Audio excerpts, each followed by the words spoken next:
ನಿಮಗೆ ಕೇಳಿದರೆ ಆಶ್ಚರ್ಯ ಆಗ್ಬೋದು, ಆದರೆ ಇದು ಸತ್ಯನೇ. ಯಾಕೆಂದರೆ ನಾವೆಲ್ಲ ಬೇರೆಯವ್ರ ಕಾಲು ಎಳೆದು ಸುಖ ಪಡೋ ಈ ಕಾಲದಲ್ಲಿ ಯಾರು ತಮ್ಮ ಕಾಲು ತಾವೇ ಎಳ್ಕೊತಾರಲ್ವ, ಅವ್ರು ಎಷ್ಟು ಬುದ್ಧಿವಂತರಾಗಿರ್ತಾರೆ ಅಂದರೆ ಅವ್ರನ್ನಷ್ಟು ಅರ್ಥ ಮಾಡ್ಕೊಂಡಿರೋರು ಇನ್ಯಾರೂ ಇರಲ್ಲ. ಅವರೇ ರಾಜರಾಗಿರ್ತಾರೆ. ಅವ್ರನ್ನ ಇನ್ನೊಬ್ಬರು ರೇಗಿಸೋದನ್ನು ಅವ್ರು ಇಷ್ಟಪಡಲ್ಲ.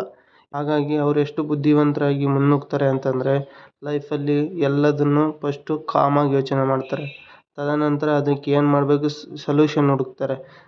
ಪ್ರತಿಯೊಂದಕ್ಕೂ ಕೋಪ ಮಾಡ್ಕೊಳ್ಳೋರು ಏನು ಅಂತಂದರೆ, ಕೆಲವೊಂದು ಸಲ ಕೋಪ ಮಾಡ್ಕೊಳ್ಳೋದು ಒಳ್ಳೆಯದೇ, ಆದರೆ ಪ್ರತಿ ಸಲ ಕೋಪ ವರ್ಕ್ ಆಗಲ್ಲ.